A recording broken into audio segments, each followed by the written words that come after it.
This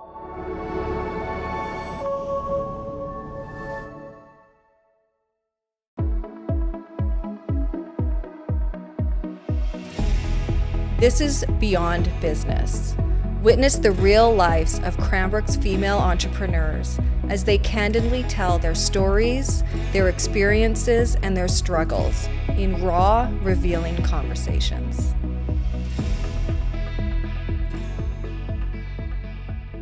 I'm so pleased to have a guest here today. I have been visiting her place of business for years, all the time, because I have 5 kids. So Megan has owned our local toy shop in Cranbrook for 14 years. Did I get that right? That's right, yeah. And like so many other entrepreneurs, Megan did not start out with a degree in business or even with this idea that you were even going to go into business. Not at all. That was not the plan. So tell me what your educational background is and how that ended up with you being in a toy shop. Sure. Well, I actually went to university fully intending to be a teacher, and that quickly changed plans. I did my first teaching practicum and realized this is not what I want to do. So I didn't really have a plan. I just changed that plan and just finished my BA in social science. I loved psychology and sociology, and I think like a lot in common with you that I just am really fascinated by people and what makes people tick and that kind of thing. So I loved the social sciences, just kind of took a lot of courses in that. Still wasn't sure where that would take me.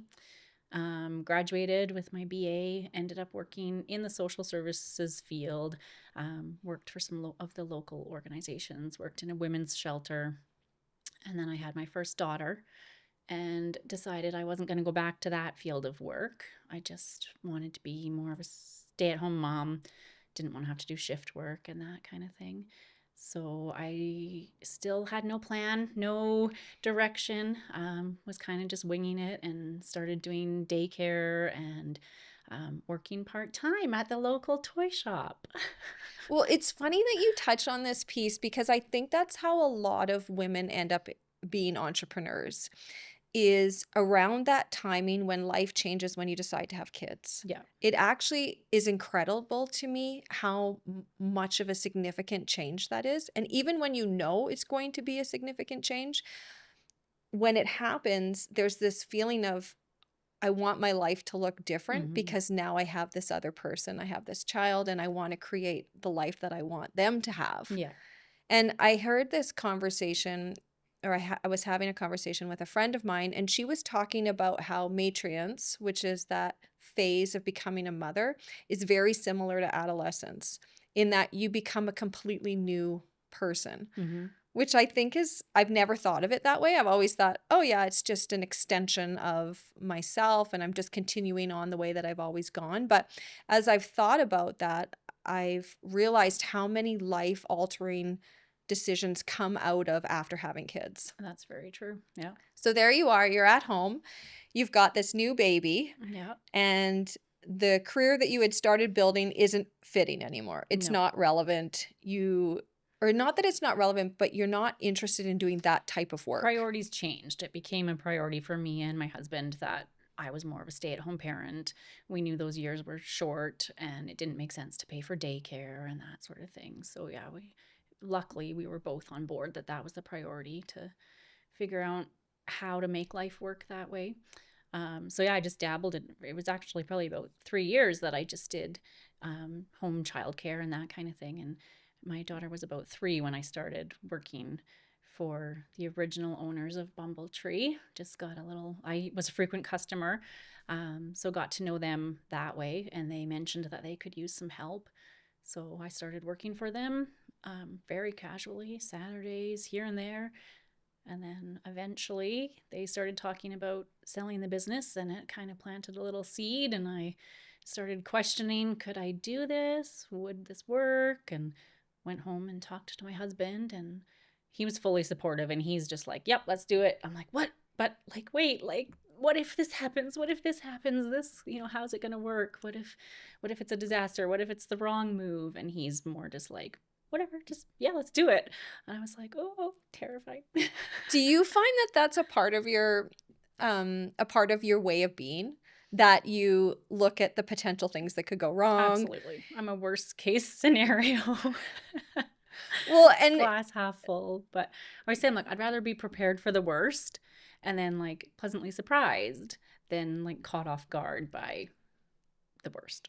well, and it's funny because even though we've known each other a long time, and that's part of growing up in Cranbrook and staying in Cranbrook and doing business in Cranbrook, that you know these people, but there's a lot about you that I don't know. Yeah. So even, for example, I didn't know that piece about you, that you're not much of a risk taker. Because when I think of entrepreneurs, that's usually what I think of. People that are willing to take a big, significant risk and Yeah. a big gamble. Yeah.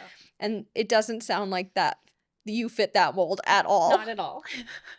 But somehow my husband convinced me to take the leap and that it would all be worth the risk. And so, yeah, it took me months of, I'm not a quick decision maker. I like to deliberate on things Right. for And a really long know time. that the decision that you're making is the one that you want to make. Yeah. Yeah. So you brought this idea to him. Mm-hmm.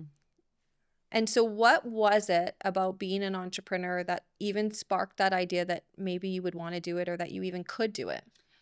Honestly, it was probably only the fact that it was like a baby, a children's store. Like, if it had been any other type of business, I don't think it necessarily would have been appealing. Like, I wasn't looking for a business or to be a business owner, but that was just happened to be an area that I am very comfortable in and love. Like, I love children, love babies.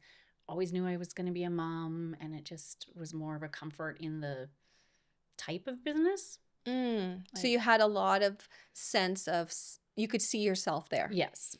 You could, and you were passionate about parenting. Yes. I knew the product. I knew the customer base. I knew, I knew I could handle that part of it. But yeah, it wasn't so much a business I was looking for.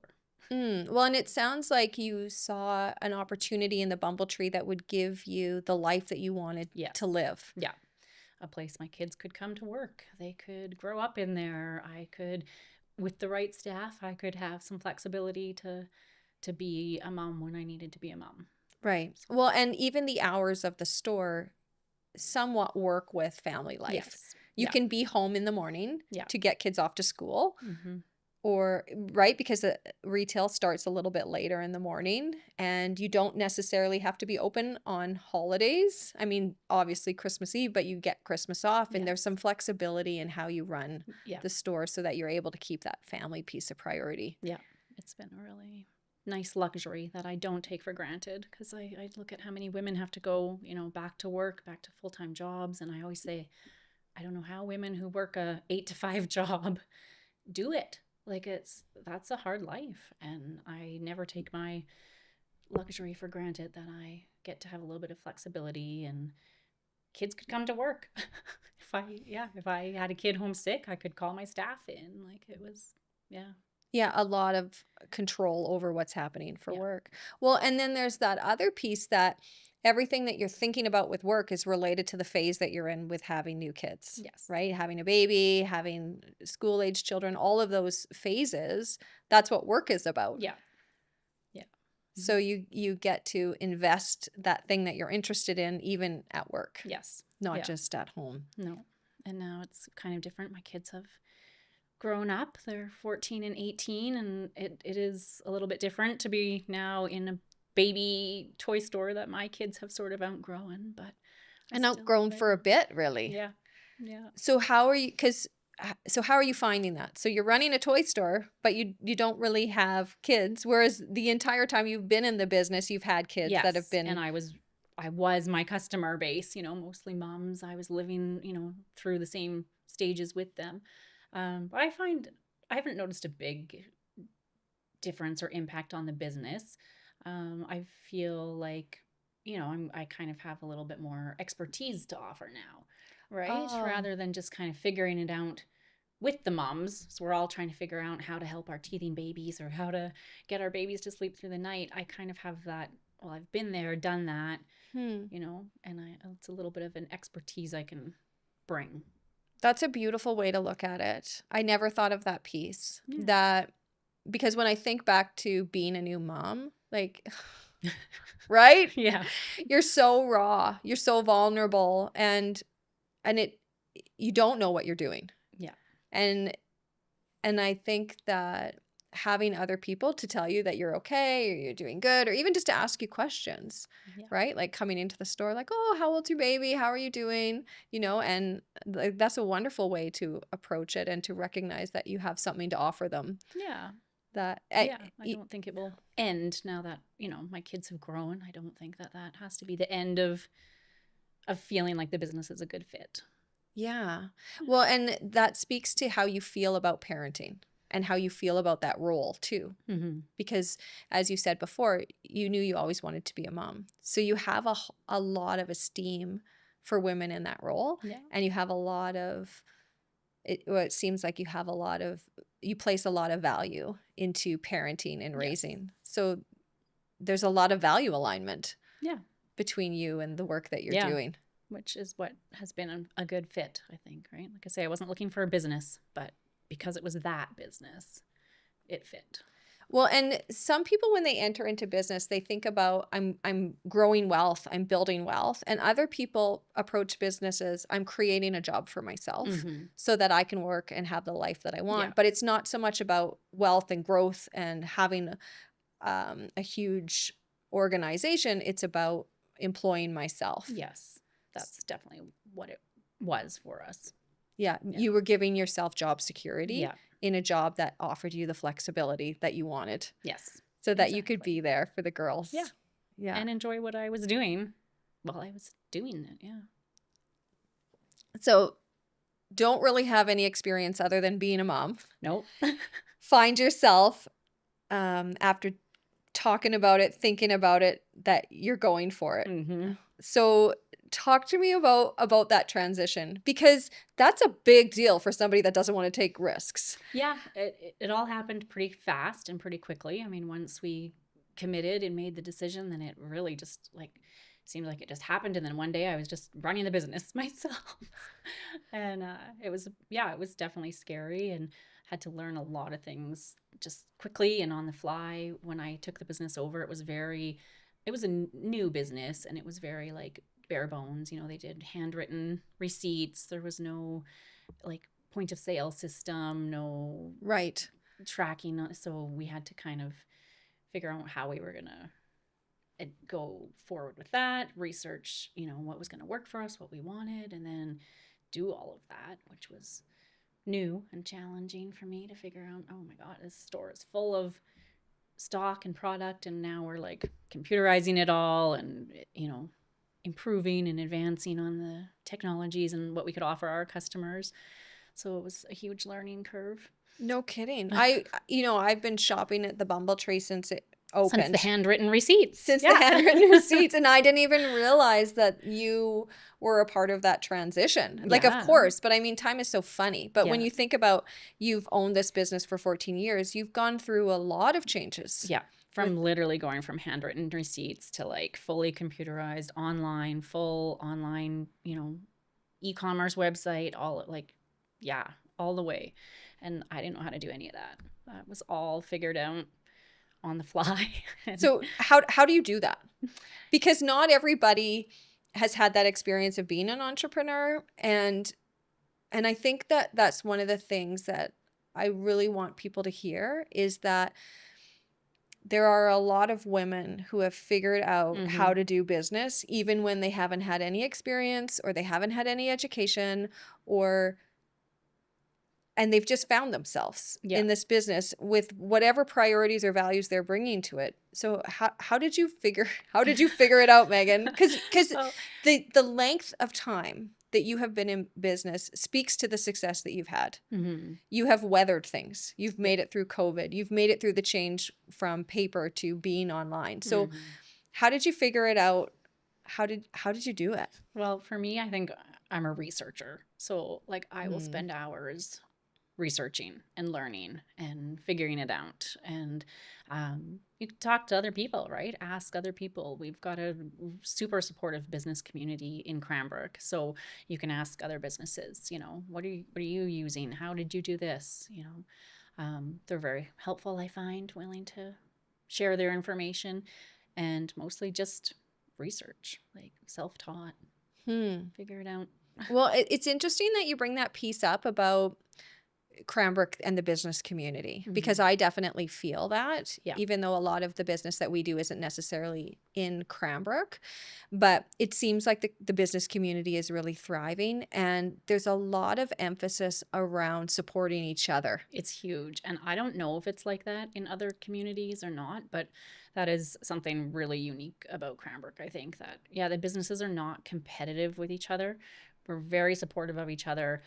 We very much stay in our own lane, I find. Like, that's something I try to do in my business too. Like, if someone else in town is doing something, I'm not going to try to steal that, right? I'm not going to take that on. That they've got that, they're doing that, I'm going to do my thing. Right. And I feel like the businesses, for the most part, really respect that. And we collaborate, we work together, we run events together, we donate prizes to each other's events. Like, it's a very supportive community. Well, I think that there's this understanding, and I mean, you would know this better and can speak to this, but I think there's this understanding that if my business is doing well and your business is doing well, then as a whole, we're all doing better. Yes, everyone benefits. Yeah. So because of that, it lends this idea that we need to support each other and come out for each other. Yeah, for sure. Because it really changes downtown Cranbrook when there's multiple businesses that are thriving. Yeah.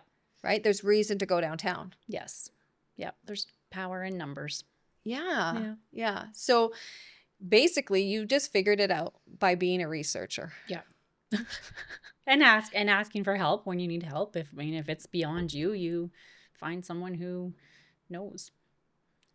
I think that's fabulous. And I think it's such an important part of entrepreneurship is to realize you're not going to know it all. No. And you're not going to be able to know it all. So figure out when you need help and get the help that you need when you need it. Mm-hmm. And even if that help is just throwing ideas around. Yes. Because it's not just being told what to do. It sometimes is just talking it out. Yes. And being able to say, hey, I'm thinking about this, and having another person who has a similar shared experience to kind of have that dialogue with. Yeah. A team is definitely helpful. Can't do it alone. Yeah. So in the course of your 14 years with the Bumble Tree, when you first started out, you were renting a space. Now, remind me, when you first started ownership, was that when the shop had moved on to Baker Street, or were you still in 9th? They had just moved. They had moved from 9th to Baker Street in one half of the space. So it was a increase in size for them, and I was working for them when we did that move. And then I guess they had been in that space for maybe a year, maybe less than a year, when I took over the business. And then quickly after I took over, another opportunity fell in our lap, which was, again, terrifying. But the space next door to us vacated, and I knew we needed more space already. Like, we had already outgrown the move. So then I had that kind of fall into my lap. I was like, oh, can we do it? Can we double our space financially? And can we actually do this? So we started with just talking to the landlord, figuring it out. And then we again just went for it. Did it feel scary? Oh, it was terrifying. Yeah. I mean, we had to shut down and renovate. And then, there was a lot of the concern of, can we carry this, double rent essentially? But I knew we needed to do it. Like, we had already outgrown the space again. So we did it. You know what? That two pieces that come up for me, what you just said, is the one piece is we knew we needed to. Mm-hmm.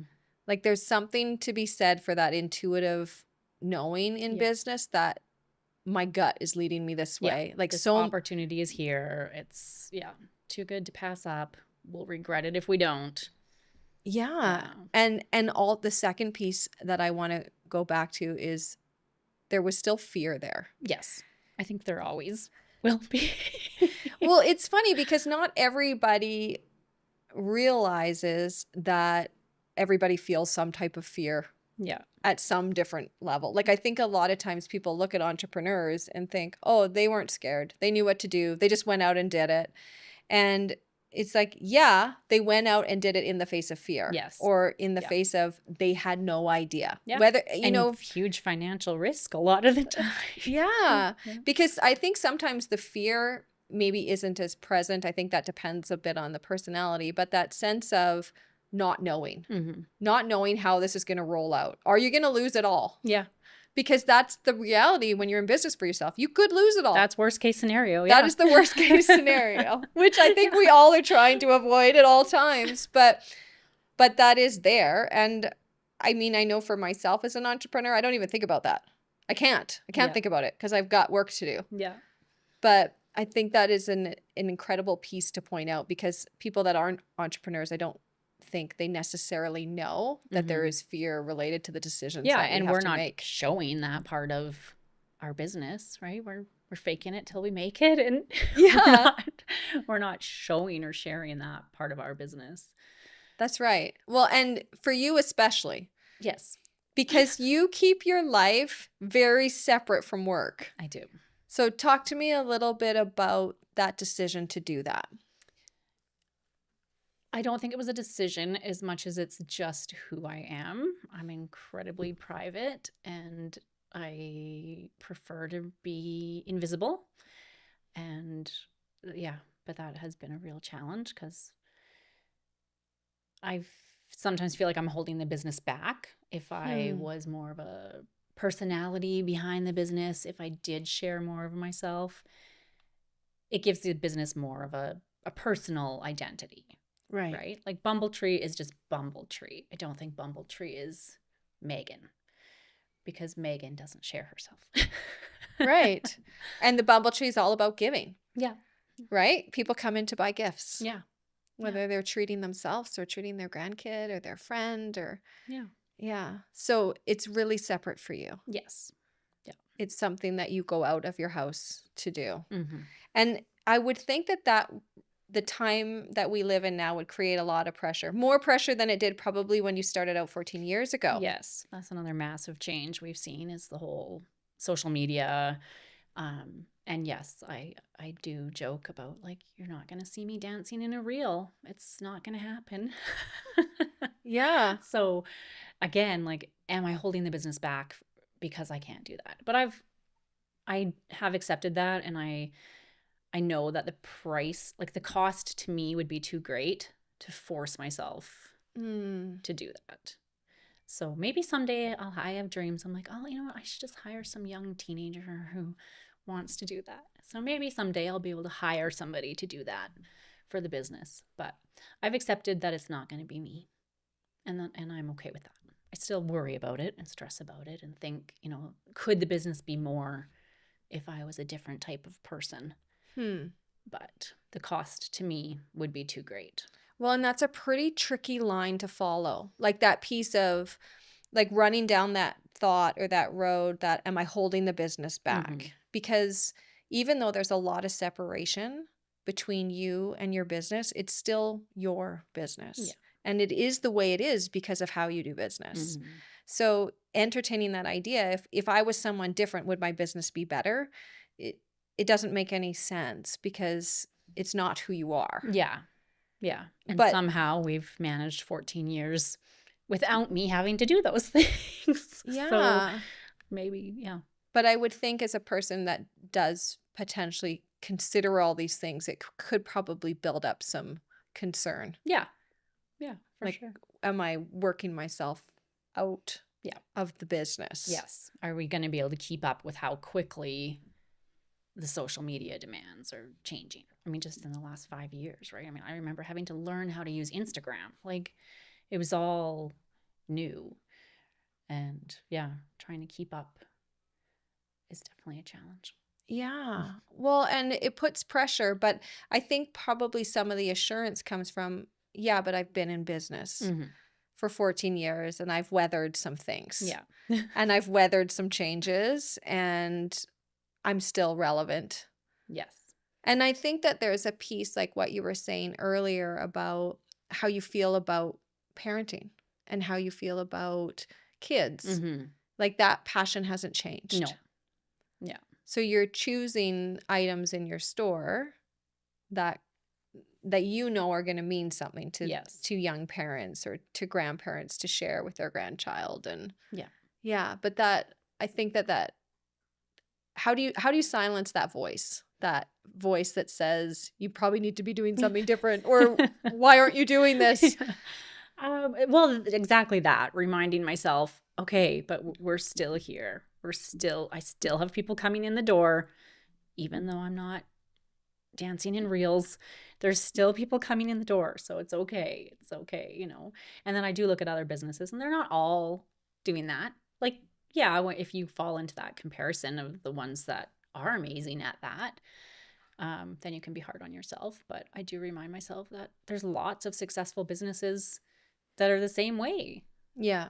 That maybe it's an elderly business owner who never learned Facebook and Instagram, right? Like there are a lot of long-term successful businesses who don't need to do that. So just, yeah, that reality check. Like, really, you know, is that going to make or break my business? Probably not. Well, and it's different when your priorities are around having a job and creating a space where you get to work versus trying to build a Bumble Tree franchise. Yes. Right? Like those Yes. are very different motivations. And if you're Yes. going down like, I want these stores in every small town, or I want a franchise here, then yeah, you're probably going to need to be a little bit dancing for the Yes. reels. But when your motivation for what you're creating is different, I think that there's more space there. And Yes. even just that piece that you've recognized, like, I'm not going to be that person, but maybe I will hire someone who's going to be that person. Yeah. Because I think that's one of the things that we need to do as business owners is figure out when we have something that we can't do, Mm-hmm. and when we know that our business needs it, Yeah. which you're not feeling that way about your business now. But if there ever came a time where you felt like, I need this, it really helps to know yourself. Yes. So you can figure out, well, what kind of help do I bring in Mm-hmm. so that our business can continue to be successful. Yeah. Yeah. So you've been in the Bumble Tree for 14 years. It's very separate. Mm-hmm. Work and life is very separate for you. Yes. But work and life isn't always that separated. And one of the things that I never knew about you is I didn't know that your husband was came from a family of entrepreneurs. Yes. So how has that shaped your business or your freedom in business, knowing that, like having that insight that your husband has from growing up in an entrepreneurial family?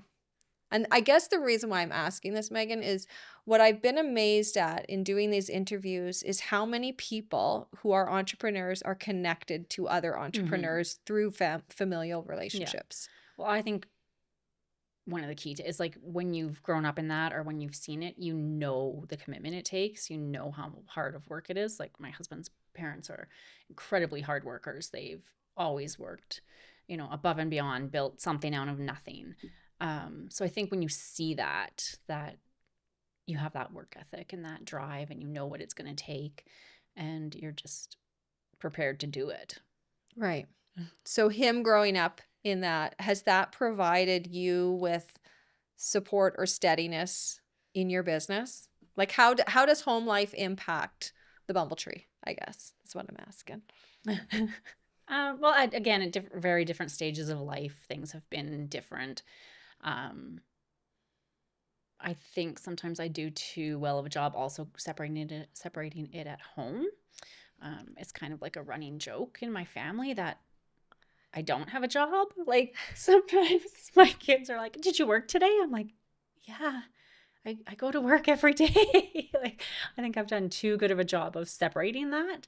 Like at home, I'm very much just mom and wife, and it's like a running joke that I have to remind them that I have this entire business I'm running on the side. Well, and it's not just a couple hours of work a week. Like you are running a business, Yeah. and it's a brick and mortar business where somebody has to show up and open the Yes. store. And thankfully I have an amazing manager who does do a lot of that and has stepped in times when I haven't been in the business. Because I can prioritize that wife and mom and all those other roles. But yeah, sometimes I think I did it too well maybe. And I need to remind my family that I am running this business. So they can give you some slack at home, Yeah. or what? Well, yeah, just like I do go to work every day and I am doing these things, right? So what made you decide to compartmentalize it like that? Again, I don't know how much of these things that happen are like conscious decisions and more just patterns you fall into or just roles you take on. Um, I wonder if it's a piece of that being private. Probably, You know, yeah. like because your personal life is private, and I wonder if it's a way of keeping, because owning a toy store is a public, like you're a public business, right? Yes. Like people can come in. You don't have to know the people. People have access to the store. So I wonder if a part of that compartmentalization is about keeping that public piece separate from your private life. Probably. Yeah, I would agree that makes sense. And yeah, like I don't think you do those things intentionally, but yeah, it just is what feels comfortable, I guess. Well, and also the piece that because the girls are older, they're less connected to the store. Yes. Yes. Right? So it's, oh, did that even happen? Yeah. You know? Whereas they're not sleeping on the couch No, anymore. they're not. Or hiding behind, Yeah. the counter Yeah. having a nap. Yeah. Or coming in after Yeah, school. they're very much in that phase of their life, which they should be. They're teenagers. It's, they don't care what mom's doing. Yeah. They've got their own thing going Yeah. on, and it doesn't really come into No, play. no. So your business has really given you a lot of freedom to live the life that you want to live. Yes. Is what it sounds like. Yeah. And that it sounds like that's been a real gift. Yes. Of the Bumble Tree to you. And Yeah. Yeah. And there were opportunities where we could have, when you spoke about franchising and stuff, there was a point in time when we were seriously considering a second location. People were talking to me about opening in other locations. They wanted to work the location. Lots of things were happening that were pushing us in that direction. But well, again, it was terrifying and scary. But it also just didn't feel like what I wanted. I didn't.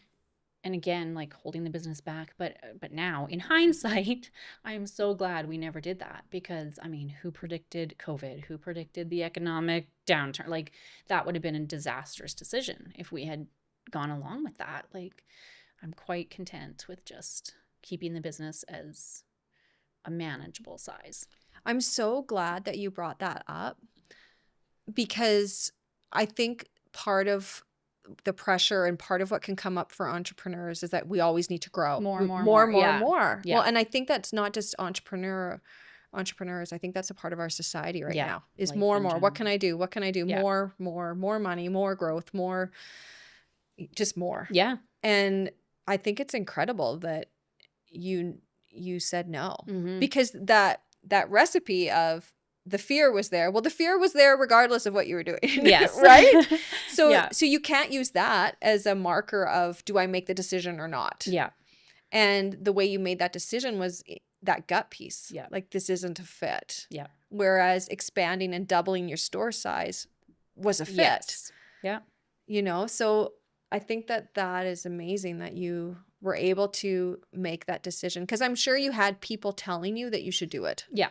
Tons. And like I say, I mean, we had a location, I had a manager, I had like everything could have fallen into place, but it just didn't seem right. And I don't know why. Like, I don't know what told me not to do that, but it wasn't what I wanted. And I guess, yeah, I don't have that desire for more and more and more. Like, I'm content with what the business is. And yeah, I mean, everyone's like, well, if you don't do it, then competition moves in, blah, blah, blah. I'm not a competitive person in that way. Like, I feel like there's enough for everyone, Yeah.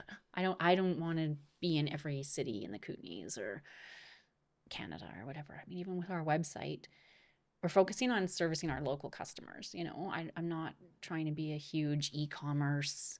we do ship across Canada. We do get orders from across Canada, but that's not a focus, right? Like Right. That's happening as a Yes. byproduct of what your focus is. Yeah. Which is to serve Cranbrook and Yeah. to serve the people that come to shop at your place. Yeah. And to serve the Kootenays. Yes. Because we have communities around us that don't have toy stores. Yes. Yeah. Right. And we have other communities around us that do. Mm-hmm. And it's tricky, like being in business. So I think that's a beautiful way of looking at it, that you're here to serve the people that you're here to serve. Yeah. And that's where you want your And business be to. content with that and just focus on doing that well, right? I feel like if I would have, I guess that is the thing, is if I would have taken those opportunities to expand, I don't think I would be doing that well. Right? I would not be doing that well. And again, the cost to me would have been higher. Well, and it sounds like you really know that piece, like that piece of, this is what I'm willing to give. Yeah. And this is where the line is. Yeah. And not every entrepreneur knows where that line is. Mm-hmm. Not every employee knows where that line is. Like, where I guess the line that I'm talking about is when too much is too much, and How it much starts do you give? Yeah. Yeah, and it starts to Yeah. have consequences Mhm. that you maybe didn't intend. And I think that the pressure there as entrepreneurs is so great. So I think it's incredible that you were able to stand your line or hold your Mhm. line in the face of that pressure to not go in a direction that you knew you weren't supposed to go. Yeah. And one thing that fascinates me, or I'm curious about, one thing that fascinates me is how people look back on their life and look at decisions and whether they feel regret or gratitude. Mhm. Yeah.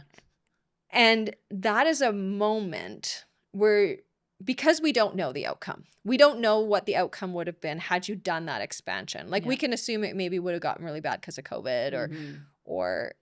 but we don't really know. So there's opportunity to frame that in any way. Yeah. But you have framed that with gratitude Yeah. and gratefulness, not regret, Right.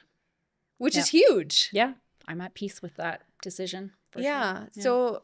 So how come? What allows you to look at that time and come at it from a place of, I made the right choice and I'm grateful that I did, and I honored. Well, I do have the luxury now of hindsight.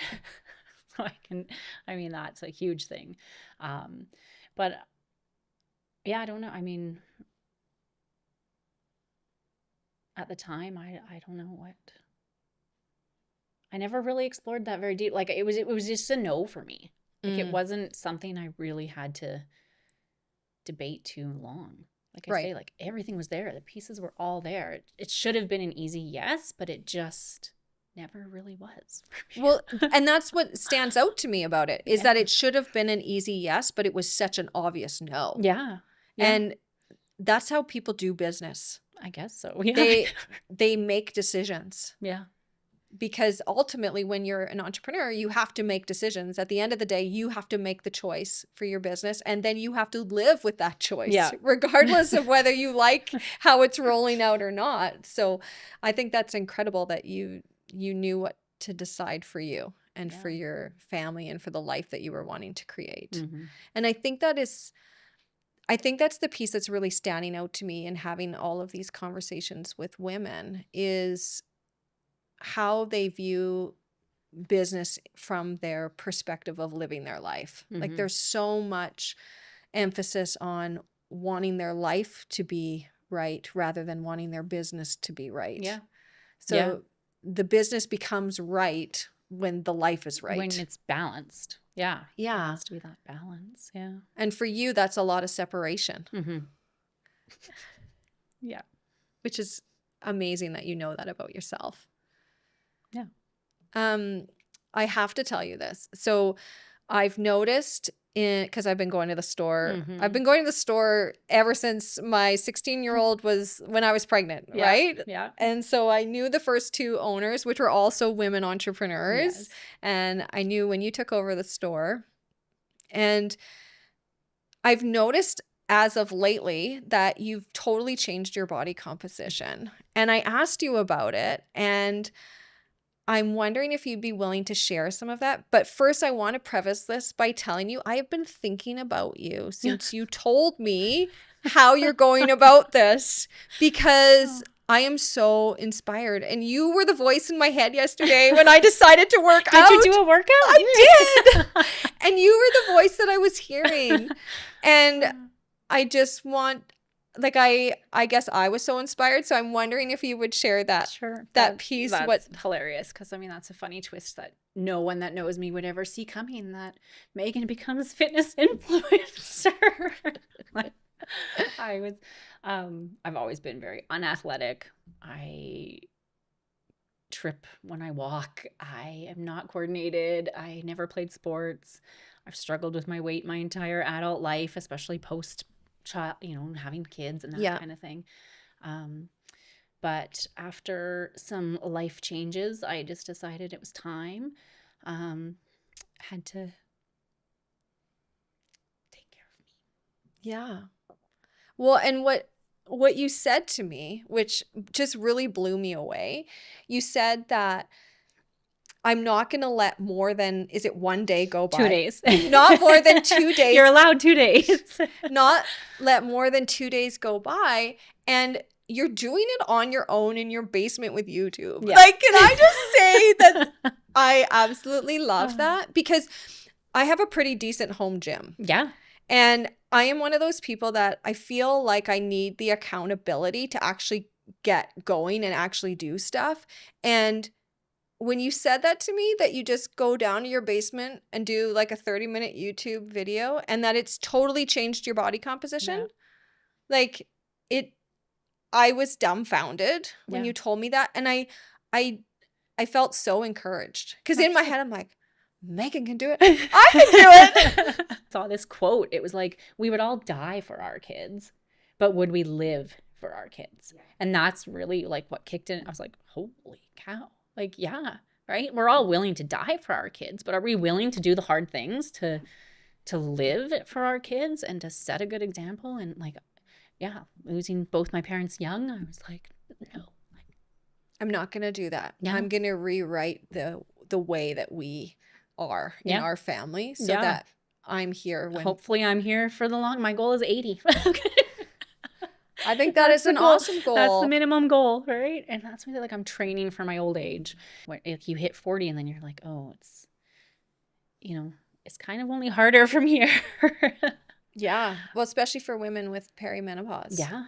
Yeah. Right? Like that was a big thing. It was like, if I don't lose this weight now, it's not going to be easier. No, it gets harder years. when your hormones do all sorts of bonkers things. Yes. But it speaks to that like gumption. Yeah. Which once I commit, I'm going to commit. Yeah. Yeah. Yeah. And that's what you've done in work with the Bumble Tree. Like you're like, okay, we're doing this. I'm in, I'm committed. I'm doing this. Yeah. But you're doing that in your personal life too. Yeah. And tell me what that change has been like for you. Well, it's been amazing because it's been motivated by health. Like, in your younger years, you're motivated by, ooh, I don't look great, I need to lose some weight. But that was not the motivation this time. I think once you cross 40, you kind of have that realization that, ooh, kind of all downhill from here, maybe. So it was, just the motivation was there this time for health and longevity, and like I'm training for my old age. I'm not training to look good at this point in time. It's an added bonus to make it easier to shop for clothes and that kind of thing, but I'm motivated for health and for taking time for me. Like we talked about, that's been a big change in my family. It's like I had to carve out that time and drop that guilt that, my kids will be fine if I go in the basement for half an hour and work out. And again, I have the luxury of my kids are that age where they can be ignored for half an hour. There at different times in my life, that would have been a lot harder to do. You can't do it when you have baby. Well, some people do, but it's a lot harder to do when the kids are younger and the demands are higher. So it was kind of just timing, like life changes and focusing on longevity, and the kids are more independent. And that's been a big like identity piece for me too, is, well, my kid's almost, I've been their mother there for 18 years, and now that role is transitioning. So a lot of the starting to work out and figure out what I enjoyed doing was, who am I? What am I going to do when my kids don't need me as much, right? When my kids leave, what do I have left? Like, I need to have something for me, something that's me. Yeah. Well, that's such a big piece that you've just touched on, that wanting to be separate, Yeah. especially when you're a mom type mom. Yeah. You know, where you really That's invest. been your whole life. Yeah. Yeah, and you've really, even your work is around Yeah. parenting, right? Yeah. Like your store is a store for kids and Yeah. to help parents be better parents. Yeah. So to recognize now that your girls are older that, oh, who am I? Like Mhm. that's a wonderful, it's a wonderful time to take time Yes. now Yes. because you still have time Yeah. to make a change. Yeah. That Start that transition. Yeah. yeah. So that's the motivator, wanting Yeah. to be your own person and wanting to be well. Yeah. And find something that is mine that I like. And I never would have guessed that it was working out. But it is fun to challenge those, stories we tell ourselves too, right? Like, I've always been not athletic, klutzy, wouldn't set foot in a gym, and probably still never will. But I can do it in my basement, right? Yeah. I love that you said that, change that story about that you've told yourself. Because as entrepreneurs, we need to do that all the time. Yeah. But also just as humans, Mm-hmm. as women, we need to evaluate, what are the things that I'm telling myself, and is it even true? Yeah. And if it is true, do I still want it to be true? Yes. Do I still want to consider myself a klutz or somebody that's not athletic? Or Yeah. do I want to think of myself different because I have opportunity Mm-hmm. to change? Yeah. And I think because you're an entrepreneur, you recognize how much autonomy and control you can have over your life. Yes. Because that's one of the gifts of entrepreneurship. Yes. Yeah. And that's something that my parents, instilled in us too. Is like, you're not a victim of your life circumstances, right? Like, you're the only one in control. It is how you frame things and think about things, and the stories you tell yourself. And like, there was no victimhood in my, in my upbringing. We weren't allowed to be like, Right. we had to, change the story, take control, and you're in control. So you doing this piece is in some ways honoring the way you were raised too. Yeah. That I can make a change. Yeah. And I can be who I want to be in this time. Rather than just, oh, well, I'm just always going to be overweight. I'm just, I'm not athletic. This is just who I am. But Well, and I love that it's not about looks, it's about feel. Yeah. I mean, and I mean, when I say feel, I'm talking about the health piece. Yeah. It's like, it's not how I look in my clothes, it's how I feel in my clothes. Yeah. It's how my body feels when it moves. Yeah. And it's so rewarding. Things had gotten bad. I mean, I was at a point where after standing on my feet all day, I had knee pain, I had foot pain, and I was like, oh my God, I'm only 40 and I already feel like this. Like, I've got to do something different. I've got to figure this out. So, and yeah, I have no more knee pain and no more foot pain, and I can stand on my feet all day. Isn't it amazing? Yeah. Oh, and yeah. So how long did this transition take for you? Well, it's still in progress, and I think it will. Like, that's the difference too. Is when I've lost and gained weight before, it was kind of like, okay, I lost the weight, I'm done. That doesn't work. Well, what you're you can't be done. What you're talking about is like a diet versus a life change. Yeah. Yeah. And what you're talking about now, it seems like this is a life change. Yeah. So it's still in progress, but I mean, it was a year to lose the weight. So. And you just feel like there's nothing stopping me now.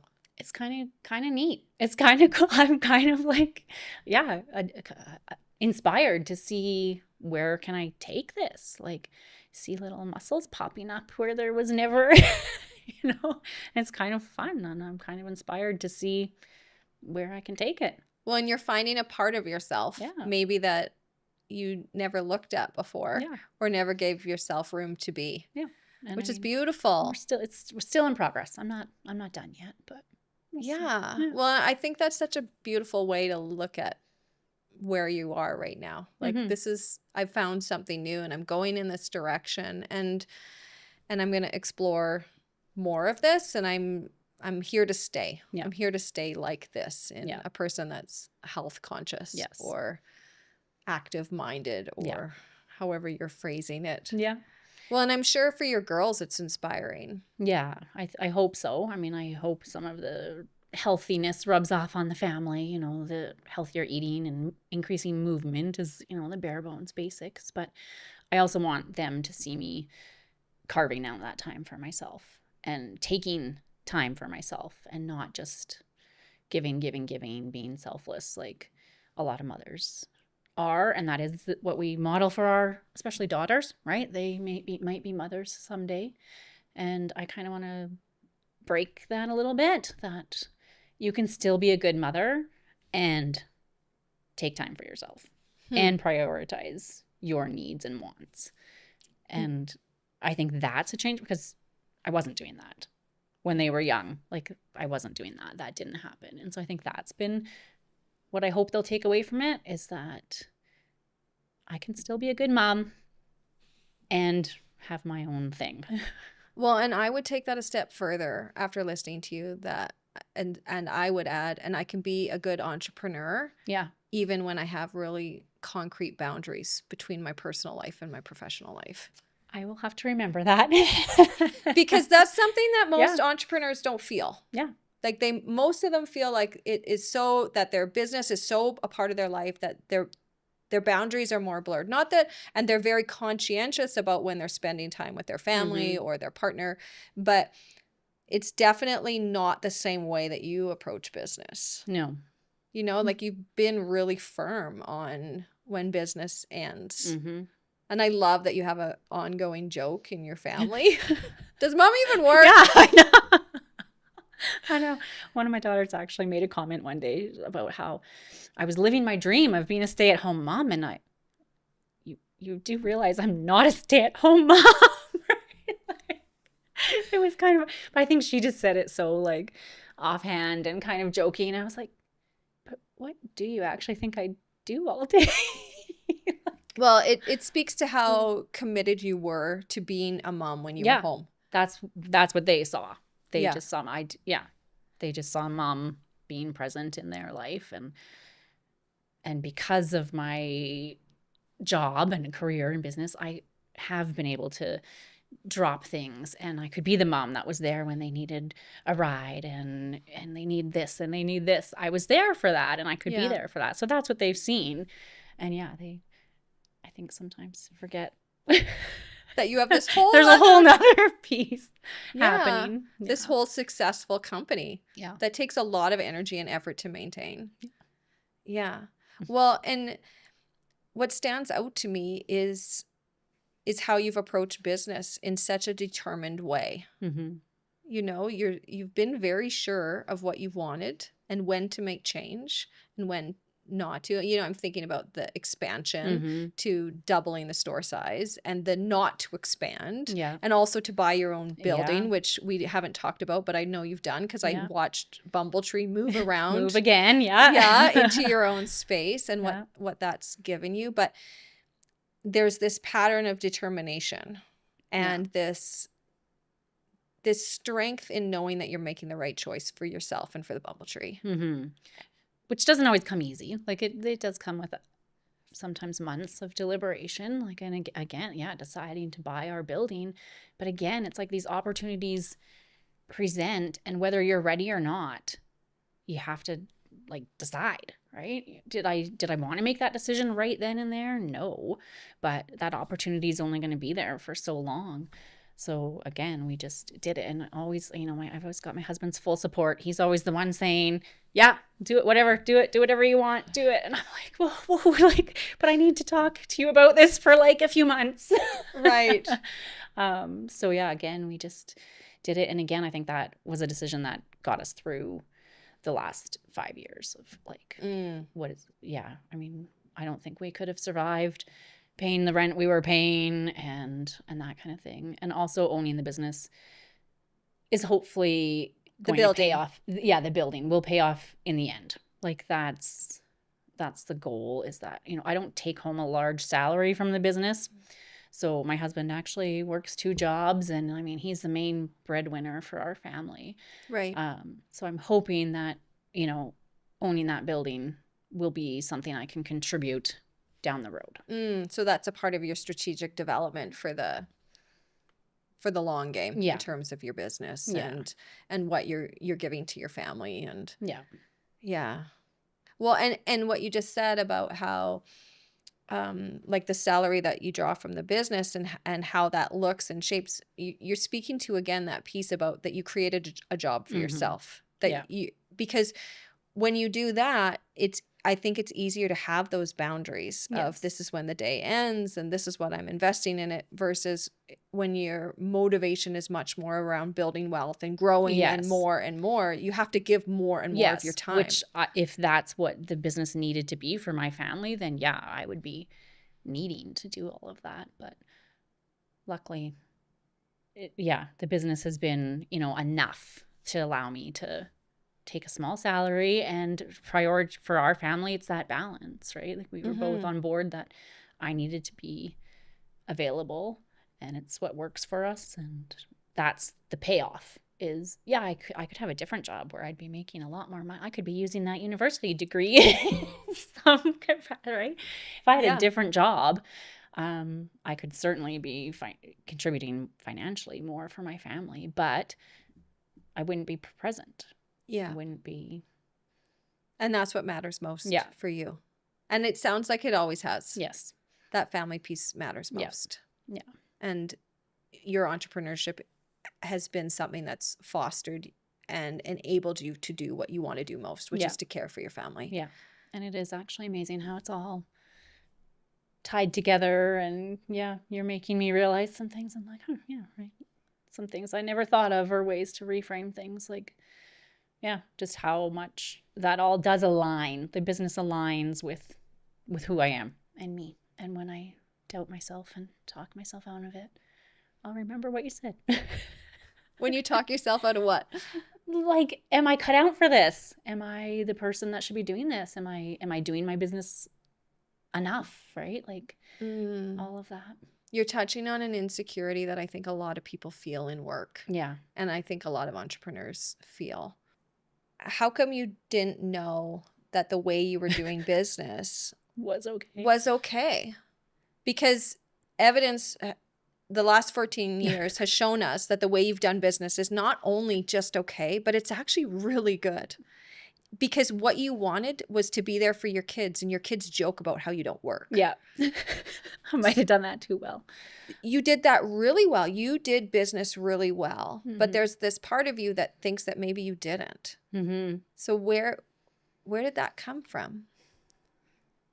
That is a really hard question that I have not explored. I don't know. I guess it's just, I think it is our human nature to doubt ourselves, right? Like I don't know very many people who are super confident in who they are and I'm doing everything right, I'm the best at this. Like I think it's our human nature to doubt ourselves and second guess ourselves and not be confident. So I think it's just all of that. I don't think it's something that I would have heard if somebody said, but that's ridiculous. You should just right. Well, that thinking is ridiculous. You just need to accept that you're good at this and it's fine, and you don't need to do that stuff. Like I wouldn't have heard that. I wouldn't have. Yeah, even if somebody had actually taken the time to say it to you, it wouldn't have resonated. Like you might have ignored it or thought. Still had those doubts. Or I don't know. I don't know how you get rid of those doubts or second guessing. Well, it seems like you have, though, because you didn't quit. Yeah. And you didn't stop, and you didn't not be yourself. That's true. So those doubts it's just that voice that you have to quiet. Like, I did all those things. You're right. I did not sacrifice. I did manage to keep the business running. I did do all that, but you still have that voice running through your head. Yeah. Well, and even sometimes when that voice gets let out, even in here, Yeah. saying that those were Yeah. some of the thoughts. It's like when it comes out of the head and it gets spoken, sometimes it's easier to counter. Yes. And to And realize that is kind of ridiculous. In that yeah. sense, right? Well, and to find the truth. Like, no, actually I've been crushing it. I've been killing it on, Yeah. I've been doing exactly what I set out to do. Then somehow that voice gets quieter. Mm-hmm. And now you have something to say to that voice if you hear it. Yeah. Like, no, I Yeah. know what to do. I know how to make good decisions for the Bumble Tree. Yeah. I know And how to. why I've made these decisions, right? The Mm, why I made the decisions that way. yeah. Yeah. All of the decisions. Yeah. Right from the get-go Mm-hmm. to even purchase the Bumble Tree. Yeah. Like, all of those decisions that you have made along the way have been very intentional. Yeah. And that's a big part of being an entrepreneur, Mm-hmm. knowing what you're doing and why you're doing it. Yeah. But yeah, somehow you have to figure out how to quiet that voice. Yeah. The work of life. Yeah. Right? Silence that voice that says you're not doing it right, or you're Mm-hmm. not good, or that you're a klutz. Yeah. Yeah. Exactly. It's that same Yeah. voice. Yes, I know. Wouldn't it be amazing if we could all just get that to shut up? But you have been quieting it. Yeah. You have been getting it to shut up. Yeah. You do know what you're doing. And what you're doing is crafting a life that you want to live. Yes. And Yeah. your work is working for you. Mm-hmm. You're not Mhm. working for work. Yep. Which I think is amazing. Yeah. It's kind of the goal, right? Yeah. I think that is the goal for entrepreneurs is the business should be allowing you to have the life that you're wanting to live, because there's so much that it's going to cost you. Mm-hmm. Yeah. There's so much risk, I guess, is maybe a better way to phrase it, that ultimately it should be about crafting the life that you feel that you want. And also the business itself should be like, I can't get away from that piece of how aligned it is for you. Mm-hmm. Like how much parenting matters to you. Yeah. Like you probably have no problem selling stuff because, right? Because you really value parenting. Yeah. And you really value being there for your kids, and you really value kids playing Mm-hmm. and knowing how to play. So when you get into the store, it's easy to sell because you believe in the stuff that you have. Yes, absolutely. Because you know what those products are going to mean for those families. Mm-hmm. Yeah. So I love that value alignment piece that you have with your work. Yeah. It's cool. Mm-hmm. I'm so thankful, Megan, that you came because I know You were really sure I was going to stand you up. No, I wasn't. I didn't think you would, but I was hoping that you wouldn't talk yourself out of it, Yeah. because your story is unique. It's not the typical entrepreneurial story. And there are parts of it that are, Mhm. but you are unique in the way that you do business and the way that you approach doing business. And especially around your separation between work and your personal life, and how much you have kept yourself in the background, even in your Mhm. business. And I think that's valuable, because I think that there are a lot of future entrepreneurs that will see themselves in you. Mm-hmm. So I'm so thankful that you were willing to do this, Mhm. and that you were as open as you were here Well, it's today. actually been very fascinating to like talk some of this out. And I'm like, I've never really thought about, like, I've never really thought so much about why I have those boundaries or what those boundaries are. It's just kind of, what has felt safe Yeah. for me. But like talking it all, and I'm like, yeah, it's kind of, it's okay. It's just okay that that's who I am, and that's what works for me and for the business. And it's been interesting and valuable to like talk it out. I'm glad. Well, and I hope a piece more where maybe there's been parts of you that you haven't accepted Mm-hmm. about yourself, thinking that you're doing business wrong. I Yeah. hope that this has led to further acceptance Yeah. of the way that you do work. Yeah. Because I feel like you've sort of like, I'm like, oh, I kind of have permission. Like, yeah, I can do it. It's okay to do it that way. yeah, Yeah. because you are doing it that way, Yeah. and it's serving you. It's serving you, and it's not it's not coming at a cost to your customers. You're Yeah. still serving your customers. Yes. Yeah. You know, so it's not, you've made decisions in your business, but you're not sacrificing your business Or and myself. or Or yourself myself. or Yeah. yourself. Yeah. Yeah, which is really beautiful. Thank you for framing it that way. Yeah, thank you for Yeah. coming. I'm very pleased to have gotten to know you better Yeah. in this last conversation. And even though we've known each other for so long, I really feel like I've gotten to know you better Yeah. just with your how open you were. So thank you for that. Yeah. Thank you for having me.